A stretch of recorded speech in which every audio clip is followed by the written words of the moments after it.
Doctor Shivani, मेरा आपसे question है कि एज अ मदर जब आपको पता लगा, डेफिनेटली ये बहुत चैलेंजिंग होता है। मेंटल हेल्थ बहुत खराब हो जाती है, पेरेंट्स की मेंटल हेल्थ, स्पेशली मदर्स की, क्योंकि मदर्स अपने बच्चों से बहुत जुड़ी हुई होती है। आप क्या एडवाइस देना चाहेंगे उन पेरेंट्स को जो इस सिचुएशंस का सामना कर रहे हैं? मेरा बस ये कहना है, दो बातें। एक तो जब भी डायग्नोसिस मिला, आप लाइफ के जिस भी स्टेज पे खड़े हैं, आप और आपका पार्टनर जुड़ के एक एंटिटी बन जाइए, क्योंकि आप दोनों मिलकर जो बच्चे की लाइफ में वैरायटी कर सकते हैं वो कोई और नहीं कर सकता। और एक्सेप्टेंस जितनी जल्दी ला सकते हो उतने जल्दी लाओ, और उस विक्टिम कार्ड को खेलना बंद करो कि मेरे साथ ये हो गया है। नहीं, you are the solution provider, you are not victim.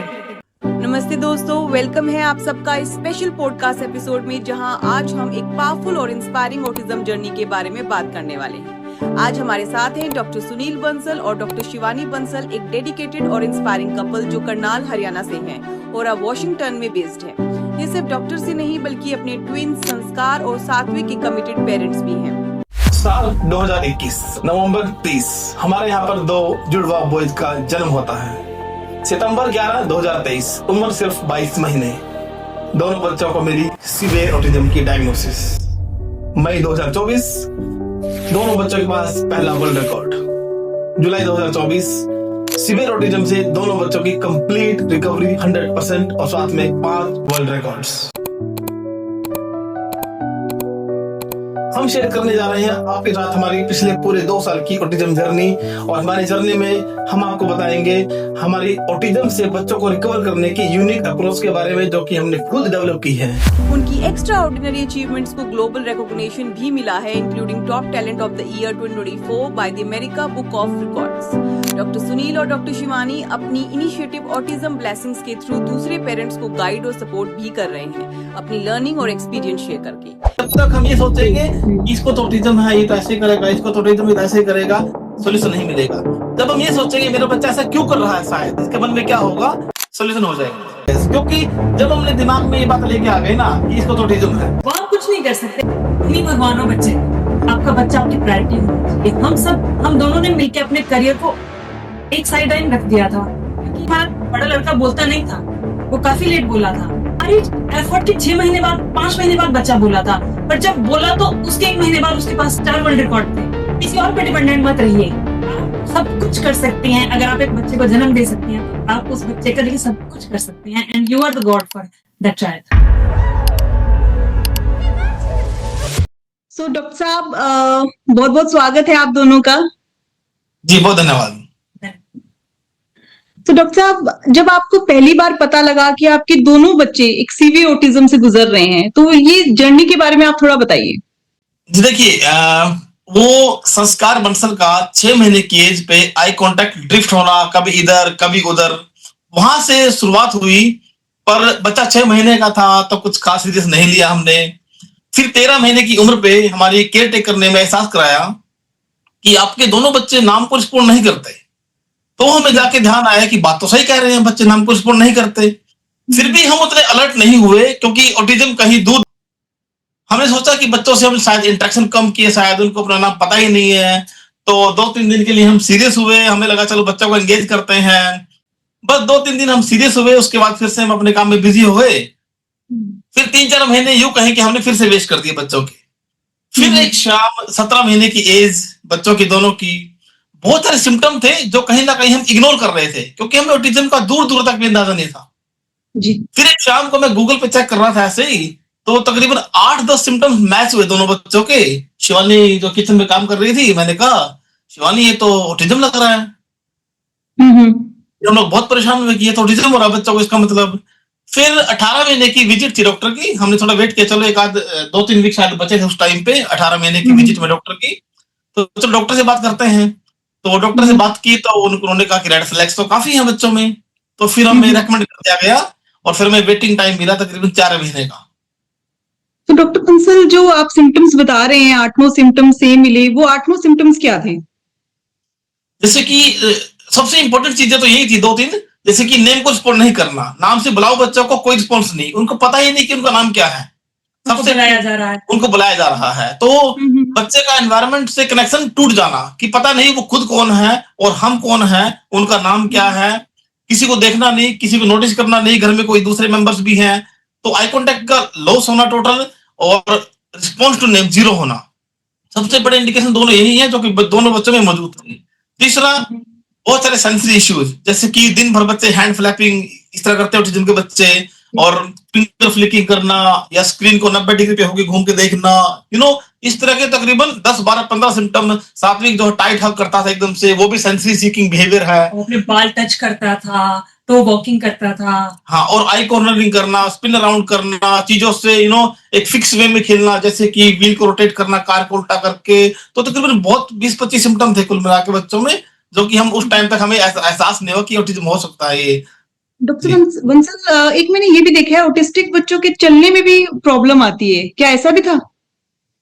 देखिए, ऐसा ऑटिस्टिक बच्चों का ऑटिज्म का जो है आमतौर पे ये है, एक होता है ग्लोबल डेवलपमेंट डिले, एक होता है ऑटिज्म। तो ऑटिज्म के बच्चों में ग्लोबल डेवलपमेंट डिले साथ में हो सकता है, पर जरूरी नहीं है। ओके। यानी कि आमतौर पर सिर्फ न्यूरोलॉजिकल कंडीशन है ये, तो ब्रेन से रिलेटेड फंक्शन अफेक्ट होते हैं मोस्टली इसमें। रेयर केस में, किसी किसी केस में जो बच्चे के डेवलपमेंट के पार्ट दूसरे हैं, जैसे ग्रोस मोटर है, ये फाइन मोटर, वो भी डिले हो सकते हैं। तो अभी बच्चे कितने साल के हैं आपके दोनों ट्विंस?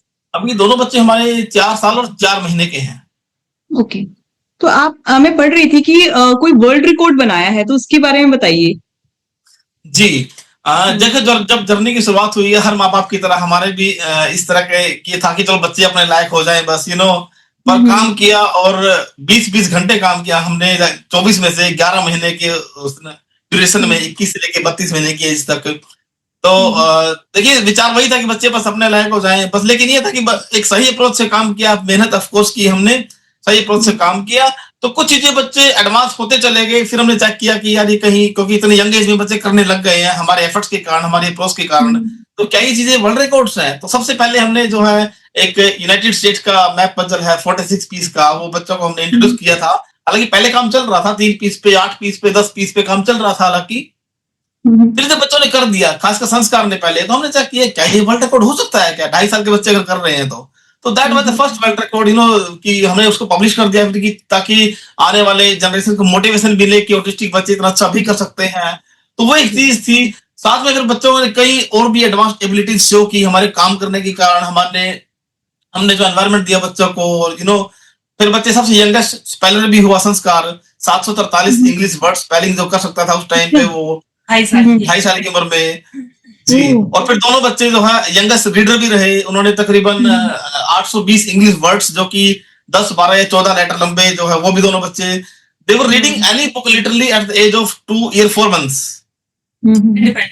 इंडिपेंडेंटली। जी, और उसके बाद 3 ये हो गए। एक और दोनों बच्चों ने हासिल किया, वो भी 121 पीस का वर्ल्ड मैप का वर्ल्ड रिकॉर्ड, वो भी रहा उनका। और यंगेस्ट वो एक बात में और रहे कि 1000 तक के नंबर उनको जो है लिखना, बनाना, रीड करना, आइडेंटिफाई करना, उस टाइम पे वो भी रहे। और लास्ट वीक ही दोनों बच्चों के 4 वर्ल्ड रिकॉर्ड्स और पब्लिश हुए हैं। They are the youngest twin toddlers to solve addition, subtraction, multiplication and division. Wow, तो ये बच्चों की अचीवमेंट से ज्यादा मुझे लगता है पेरेंट्स की ज्यादा अचीवमेंट है। जैसे आप कह रहे थे आपने 20-20 घंटे काम की, और वो भी यूएस में रह के। मतलब यूएस में तो घर चलाना ही एक आपस में एक काफी स्ट्रगल होता है, और आप दोनों ने कैसे संभाला? जी देखिए, just like every subcontinent parent, we are crazy for our kids, तो बस मन में एक बात, जैसे पेरेंट के लिए मैसेज भी है कि अगर ये ठान ले, देखो 2 चीजें हैं, 2 फीलिंग्स है। एक तरफ जहां ऑटिज्म कम्युनिटी में एक धारणा है कि एक्सेप्ट कर लो, जो है वो है, आप बच्चा कितना रिकवर करेगा, शायद ना ही करे रिकवर, उससे हटके एक फीलिंग जो हमारे मन में रही, वो ये रही कि ऑप्शन नहीं है, करना है तो बस करना है, और बच्चे ठीक करने ही है, जो हम नहीं कर रहे, हम नहीं तो कौन करेगा। हाँ, हम नहीं तो कौन, और अब नहीं तो कब। ये एक तो फीलिंग थी जी, कि अपना बेस्ट करना, ताकि कल को रिग्रेट ना रहे कि उस टाइम पे हम कर सकते थे और हमने जो फोकस नहीं किया। तो कहीं ना कहीं वो एक फीलिंग थी कि ऑप्शन नहीं है, करना ही है बस। उसी चीज में लगता है हमें जो है एक तरह से रखा ट्रैक पर। एक्चुअली एक और बात ऐड करना चाहूंगी मैं, हम किसी भी डिपेंडेंट नहीं रहे, किसी ने सजेस्ट किया therapy, so we consider that as an option कि हाँ ठीक है, ओटी कराते हैं, स्पीच कराते हैं, ये कराते हैं, तो उससे क्या फायदा होता है। So we didn't mostly parents क्या करते हैं कि किसी एक चीज पे रिलाई करके ये सोचते हैं लाइक कि ये चीज दवाई है या कोई एक चीज है, let us say that will do everything, but we were like हम सब कुछ हैं, दिस इज जस्ट एडिशन।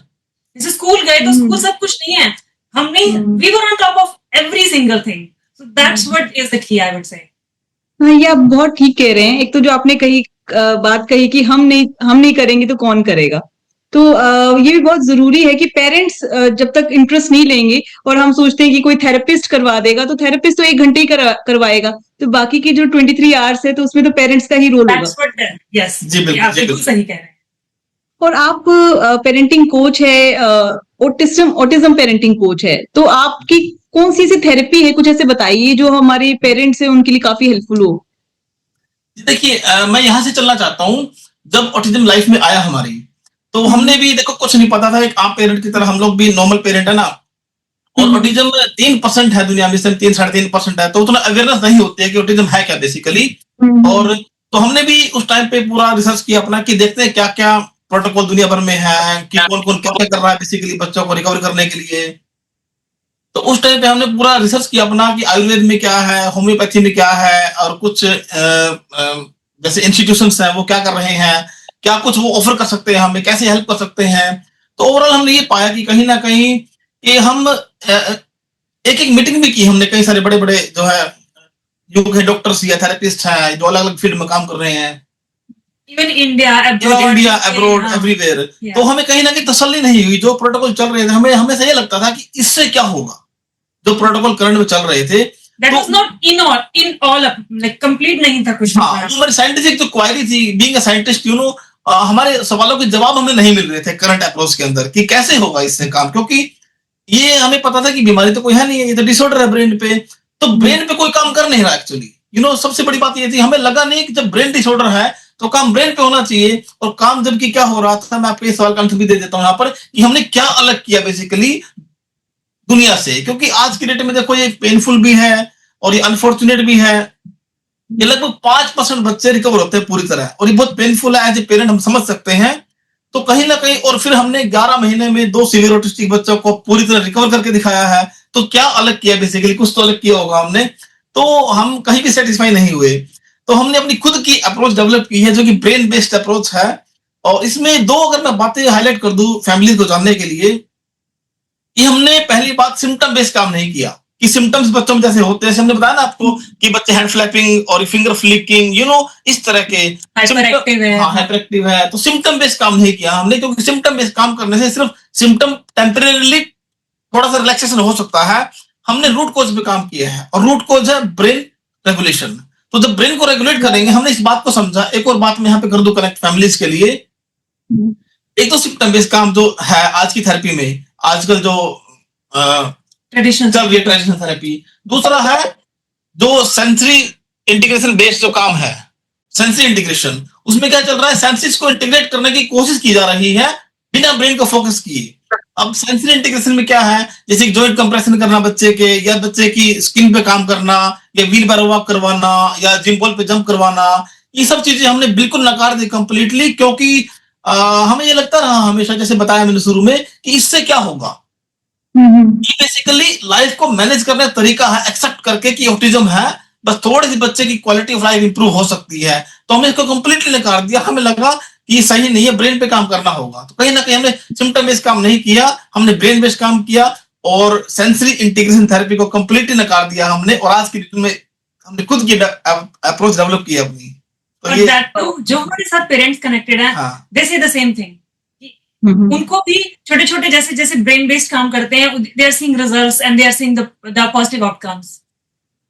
और ये भी मुझे लगता है ये बहुत जरूरी होता है कि पेरेंट्स, जैसे कि आपने कहा कि आपने 18 मंथ्स में आपको पता लग गया था, तो अगर हमें सिम्टम जल्दी पता लग जाए तो जल्दी भी तो काम हो सकता है। जी बिल्कुल, जी बिल्कुल। ये देखिए, इस बारे में मैं ये कहूंगा कि मान लो कई बार कुछ कंट्रीज में, या फिर यूं कहे कि इंडिया में फैमिलीज कई बार थोड़ा अवेयर नहीं होते हैं, कहने में चलता है कि अरे लड़के थोड़ा लेट बोलते हैं, बोल पड़ेगा, चल पड़ेगा, इस टाइप की जो चीजें ना, वो भी कहीं ना कहीं बच्चों को डायग्नोसिस डिले कर देती है। चलो, वो तो एक थॉट है कि डायग्नोसिस लेट हो जाती है, लेकिन फैमिलीज के लिए हमारा मैसेज ये है कि डायग्नोसिस हो ना हो, कहीं ना कहीं माँ बाप को पता होता है, एक आभास हो जाता है कि मेरा बच्चा कुछ अलग है शायद, या फिर बच्चे के माइलस्टोन पूरे नहीं हो रहे हैं, तो हम ये कहना चाहेंगे फैमिलीज को कि ज्यादा क्या मायने रखता है माइलस्टोन्स। अगर आपको लगता है कि माइलस्टोन डिले हो रहे हैं बच्चे के, या आपका बच्चा कुछ अलग तरीके से अलग बिहेवियर कर रहा है, तो कहीं ना कहीं माइलस्टोन पे काम करना ज्यादा इंपॉर्टेंट है बजाय कि डायग्नोसिस के। डायग्नोसिस चलो हो जाएगी 6 महीने में, 1 साल में, या मान लो ठीक है, क्योंकि कई जगह डायग्नोसिस करते भी नहीं है। 18 महीने के बच्चे का, 2 साल के बच्चे का बोल देता है कि अभी आप जो रुकिए, थोड़ा वेट कीजिए, अभी डायग्नोसिस नहीं कर सकते कंफर्म। तो डायग्नोसिस से हटके कहीं ना कहीं हमें जो बच्चे का दिखती हुई चीजें हैं, साफ साफ जो दिखती है कि माइलस्टोन बच्चा अचीव नहीं कर रहा है या थोड़ा डिले है किसी चीज में, तो वहां पे काम करना शुरू कर देना चाहिए हमें आमतौर पर। तो ऐसा भी पाया गया है डॉक्टर साहब, जो ऑटिज्म बच्चे होते हैं, ऑटिस्टिक बच्चे, वो हाइपर एक्टिव, जैसे आप बता रहे थे, हाइपर एक्टिव भी होते हैं। तो जब उन्हें कुछ मेडिसिन वगैरह दी जाती है, तो क्या आपको लगता है कि मेडिसिन में सोल्यूशन है ऑटिज्म का?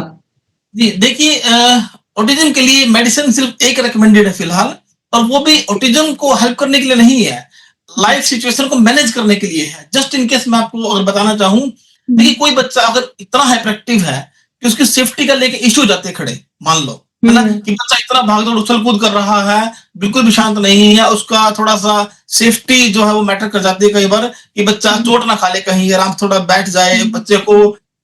या कुछ बच्चे जो बिल्कुल सो नहीं पाते हैं ड्यू टू हाइपर एक्टिविटी, तो उनको थोड़ा सा रिलैक्स करने के लिए कुछ एंटी डिप्रेसेंट्स टाइप में देते हैं। मान लो, मैं नाम यहाँ लेना नहीं चाहता क्योंकि मैं रेकमेंड नहीं करता, ठीक है। Right. तो वो तो है, वो ऑटिज्म के लिए नहीं है बेसिकली, पर एक पर्टिकुलर टाइप का सिम्टम को मैनेज करने के लिए है। पर यस, उससे हटके मैं जरूर मेंशन करना चाहूंगा, डाइट का काफी इम्पैक्ट है। डाइट जो है जैसे gluten free, casein free diet का काफी पॉजिटिव इम्पैक्ट है, वो हमने फॉलो की है। इनफैक्ट हमने खुद की रेसिपी भी डेवलप की है जो है डाइट में एक, और उसके हमने बहुत सारे जितने भी फैमिली काम करते हैं हमारे साथ, तो बहुत अच्छे रिजल्ट Very देखे हैं positive हमने। होता है। हाँ, उसके अलावा सप्लीमेंट कुछ अच्छे हैं, जैसे फिश ऑयल दे सकते हैं, कुछ मल्टीविटामिन दे सकते हैं, तो वो सब चीजें अच्छी है। पर यूं कहीं कोई मेडिसिन आज की डेट में है ऑटिज्म के लिए, हाँ, कोई फिक्स सोल्यूशन नहीं है कि कोई एक मेडिसिन दे और उससे ऑटिज्म ठीक हो जाए, ऐसा नहीं है। नहीं ऐसा तो बिल्कुल नहीं है जी। उस थेरेपी के बारे में आप थोड़ा सा बता सकते हैं कि किस तरह से पेरेंट्स, जो थेरेपी आपने इन्वेंट की है, उससे बच्चे थोड़े ठीक होने लगे? जी देखिए, थेरेपी से ज्यादा हम ये कहते हैं पेरेंटिंग। हमारा हमेशा ज्यादा फोकस रहता है पेरेंटिंग पे, क्योंकि पेरेंटिंग ही बच्चों को ठीक करती है।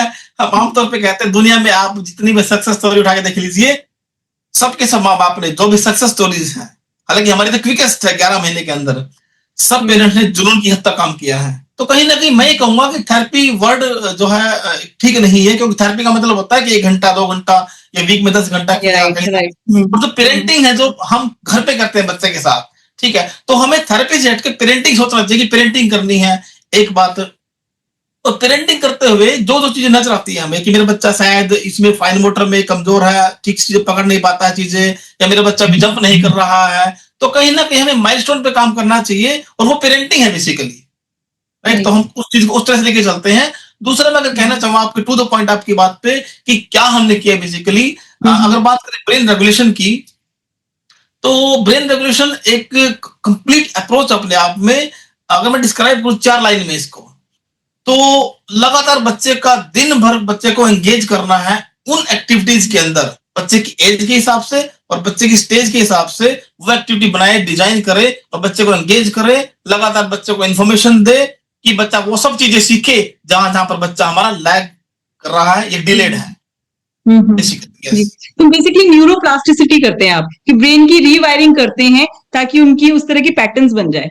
एग्जैक्टली यस, पूरा माहौल क्रिएट करके, सिचुएशन क्रिएट करके, और जहां जहां बच्चा हमारा पीछे किसी माइलस्टोन में अगर है, तो उसको उसी तरह की इंफॉर्मेशन के साथ यूं कि बम्बार्ड करना ब्रेन को विद इंफॉर्मेशन, है ना। तो बच्चा जरूर सीखेगा, एक माहौल क्रिएट करना पड़ेगा हमें, और अप्रोच सही होनी बहुत जरूरी है।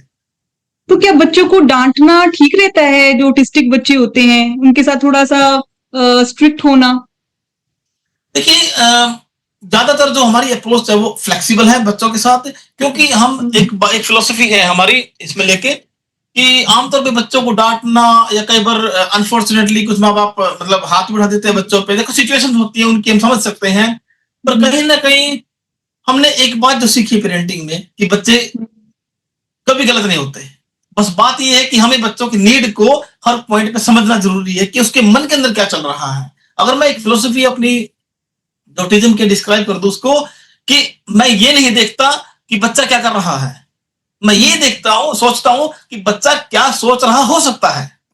तो सोल्यूशन वहां पे मिलेगा हमें जब हम बच्चे की बाहरी एक्शन को इंटरप्रेट करने की बजाय उसके मन को जानने का प्रयास करें कि उसके मन में क्या चल रहा है, वहां सोल्यूशन हो जाएगा। जब तक हम ये सोचेंगे कि इसको तो ऑटिज्म है, ये तो ऐसे करेगा, इसको तो ऑटिज्म है, तो ऐसे करेगा, सोल्यूशन नहीं मिलेगा। जब हम ये सोचेंगे मेरा बच्चा ऐसा क्यों कर रहा है, शायद इसके मन में क्या होगा, सोल्यूशन हो जाएगा। दैट टू ऑटिज्म से हटके, ऑटिज्म के लेवल से हटके, क्योंकि हर चीज को हम लेवल से नहीं जोड़ सकते। यस, क्योंकि जब हमने दिमाग में ये बात लेके आ गए ना कि इसको तो ऑटिज्म है, वहां सोल्यूशन मिलना मुश्किल है। वहां कुछ नहीं कर सकते, वहां हम बस एक्सेप्ट कर लेंगे, एक्सेप्टेंस आ जाएगा उससे, पर उससे सोल्यूशंस नहीं आए, क्योंकि हमने मान लिया कि ऑटिज्म है। फिर ठीक कहाँ करेंगे हम, फिर सोचेंगे ना, फिर तो डांटेंगे फिर तो बच्चे को, ये तो ऑटिज्म, इसको तो ऐसे ही करता है। तो दैट टू बस भगवान ठीक कर देगा, तुम ही भगवान हो बच्चे के। यस,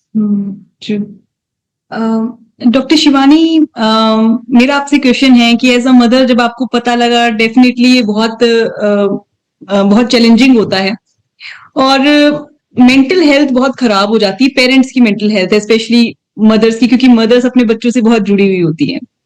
तो आप क्या एडवाइस देना चाहेंगे उन पेरेंट्स को जो इस सिचुएशंस का सामना कर रहे हैं? और आपने तो अर्ली डायग्नोज फिर भी कर लिया 18 मंथ्स का, लेकिन बहुत लोग हैं जो इतना अर्ली डायग्नोज नहीं भी कर पाते हैं, खासतौर से इंडिया जैसी कंट्री में। तो आप उनकी पेरेंट्स की मेंटल हेल्थ के लिए आप क्या टिप्स देना चाहेंगे? मेरा बस ये कहना है, दो बातें। एक तो जब भी डायग्नोसिस मिला, आप लाइफ की जिस भी स्टेज पे खड़े हैं, बी फर्म, आप और आपका पार्टनर जुड़ के एक एंटिटी बन जाइए, क्योंकि आप दोनों मिलकर जो बच्चे की लाइफ में मिराकल कर सकते हैं वो कोई और नहीं कर सकता। और एक्सेप्टेंस जितने जल्दी ला सकते हो उतने जल्दी लाओ, और उस विक्टिम कार्ड को खेलना बंद करो कि मेरे साथ ये हो गया है। नहीं, you are the solution provider, you are not victim, one thing. और द सबसे बड़ी इंपॉर्टेंट बात, एक्सेप्ट करके ये सोचिए जो पीछे पास में चला गया वो चला गया, यही से मुझे बेस्ट करना है अपना, ताकि मैं 10 साल बाद जब पीछे मुड़ के देखूं तो सिर्फ ये एक रिग्रेट ना रहे मेरी लाइफ में, कि किसी की मदर या पेरेंट की लाइफ में, कि मैं तब कर सकती थी, शायद मैंने और अच्छा बेहतर किया होता। हर चीज को बैलेंस लेके चलिए, बट आपका बच्चा आपकी प्रायोरिटी होना चाहिए। हम दोनों ने मिलकर अपने करियर को एक साइड लाइन रख दिया था, क्योंकि अगर हम अपने 35 साल के करियर में इतना अचीव कर सकते हैं, तो क्या अगले 35 साल में हम यही सोचते रहेंगे हम कर सकते थे? हम थोड़ा सा हमारा प्रोग्रेस स्लो हो जाए कोई बात नहीं, और अल्टीमेटली हम मान चुके थे, 2-4 साल लगे, हमें ये भी नहीं पता था कि बच्चे, जब शुरू किया था कि बच्चे बोलेंगे भी कि नहीं, क्योंकि हमारा बड़ा लड़का बोलता नहीं था, वो काफी लेट बोला था। तो हमने खूब मेहनत करी, हमारी एफर्ट के 6 महीने बाद, 5 महीने बाद बच्चा बोला था, पर जब बोला तो उसके 1 महीने बाद उसके पास 4 वर्ल्ड रिकॉर्ड थे। तो हमने हर मोमेंट को सेलिब्रेट कीजिए। जब भी बच्चा छोटा काम करे, अपने आप को ये मत समझिए कि अच्छा मेरे तो ये तो कुछ भी नहीं हुआ। नहीं, खुश रहिए, और आपका पार्टनर मिलके, कोई अगर आप दोनों साथ हैं तो आप कुछ भी कर सकते हैं। और मैं सिंगल मदर्स को भी कहना चाहूंगी, कई बार फॉर्चुनेटली और अनफॉर्चुनेटली हालात होते हैं कि कई बार कोई पेरेंट सिंगल होता है, आप भी सब कुछ कर सकते हैं, बस प्रॉपरली स्ट्रेटेजाइज कीजिए और किसी और पे डिपेंडेंट मत रहिए। आप सब कुछ कर सकती हैं, अगर आप एक बच्चे को जन्म दे सकती हैं तो आप उस बच्चे के लिए सब कुछ कर सकती हैं, and you are the god for that child. जैसे इस बात में अगर मैं एक बात ऐड करूं, कई बार फैमिली सवाल पूछते हैं मुझसे कि मैं तो अकेला हूं, कई बार फादर भी सिंगल होते हैं, मैंने देखा मेरी बातचीत होती है, फादर भी सिंगल है या मदर सिंगल है। तो देखिए, जिस तरीके से हमने मैनेज किया कि बच्चों को जब डिसाइड कर लिए तो 24 घंटे बच्चों को देने हैं, तो हमने शिफ्ट में काम किया, सुबह ये काम करेंगे, शाम को मैं काम करूंगा। तो उस दौरान इसका मतलब ये हुआ कि कुछ घंटे, 8-10 घंटे ऐसे थे जिसमें हमें से एक जने के पास दोनों बच्चे थे। तो जब हम एक जना दोनों बच्चों पे काम कर सकता है एक साथ, तो एक जना तो फिर कर ही सकता है एक बच्चे पे काम। बहुत सही कह रहे हैं। आपको पता है हम यूएस में हैं, ना कोई हाउस हेल्प, पूरा घर, दोनों वर्किंग, 3 बच्चे। We have a 10-year-old daughter also, she is excelling in her career also, but 3 बच्चे संभालना, और छोटे बच्चों में ऑटिज्म है, और कई बार जैसे मेंटल ब्रेकडाउन। तो हमने हर चीज को इस तरीके से स्लो मैनेज किया। देखो, मैं आपको एक अपनी तरफ से उस टाइम में अब सोच के मुड़ के देखते हैं, तो हमारे पास इतना टाइम नहीं होता था कि हम दोनों ये सोचें कि चाय बन गई है तो हम दोनों मिलके बैठ के पी लें। तो वो 10 मिनट वेस्ट हो जाएंगे, उस 10 मिनट में तो बच्चा फ्री हो गया, तो मेरा शायद पिछले आधे घंटे किया हुआ काम वेस्ट हो जाएगा अगर मेरा बच्चा 10 मिनट फ्री घूमता रहा। क्योंकि उन बच्चे तो इतने मासूम थे, उनको पता भी नहीं था कौन है कहाँ है, बस ऐसे घर में अकेले हैं। तो वो कहते हैं ना, I don't want to use that word, but वो पगलों की तरह तो ऐसे ही घूमते फिरते रहते थे। So we don't want to waste even that 10 minutes. So we were very particular and very disciplined.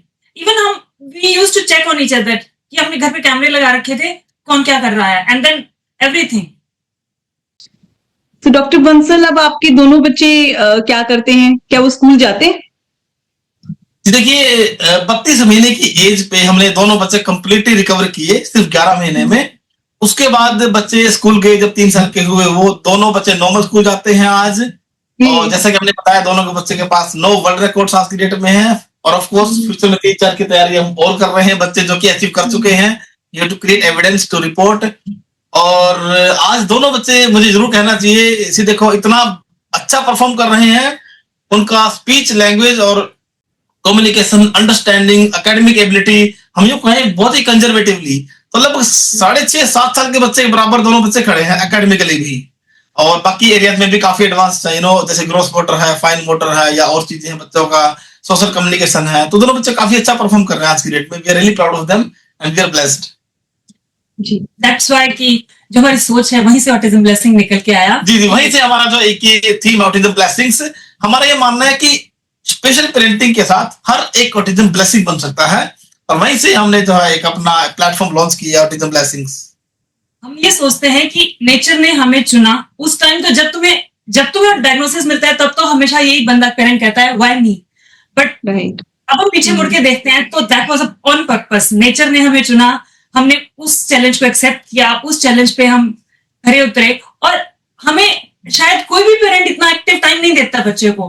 But देखो, आज हमारे बच्चे इतना अच्छा कर रहे हैं, बट अगर हम आधा घंटा वेस्ट कर देना बच्चे का, तो हमें लगता है नहीं, वी हैव टू बी। अब वो आदत लग गई है कि बच्चे को के साथ काम करना है। बच्चों को हमारे बच्चे हीरे हैं, तो उनको बस हम निखारते रहते हैं, क्योंकि पर्पस ही वही है लाइफ का। राइट। सो डॉक्टर साहब, आपका लॉन्ग टर्म विजन क्या है वर्ल्ड ऑटिज्म के लिए? देखिए मैम, ऐसा है, हम फर्मली बिलीव करते हैं, रिगार्डलेस ऑफ एज या रिगार्डलेस ऑफ बच्चे की स्टेज सॉरी, हर एक बच्चा बहुत हद तक, इनफैक्ट कंप्लीटली रिकवर कर सकता है। मेहनत करनी होगी हमें, मेहनत का कोई अल्टरनेट नहीं है, लेकिन अप्रोच सही होना, जैसे कि हमने एक्सप्लेन किया, अप्रोच सही होना बहुत जरूरी है। तो हम बहुत डिटरमिन है कि हम हजारों लाखों, इनफैक्ट हर एक बच्चा जो है ठीक करने के लिए, क्योंकि हम एज ऑटिज्म पेरेंट उस पेन को फील कर सकते हैं जिस पेन के थ्रू माँ बाप होते हैं जब ऑटिज्म लाइफ में आता है। तो कहीं ना कहीं हम लगे हैं, अपना बेस्ट कर रहे हैं।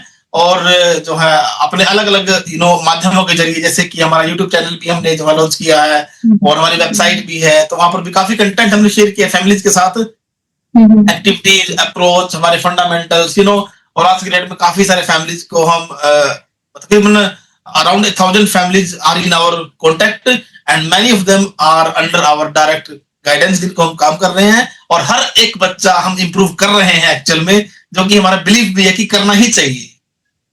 डॉक्टर साहब, थैंक यू सो मच। फिर मिलते हैं हम। सो मच इनवाइट करने के लिए आपके चैनल पर। Thank you so much.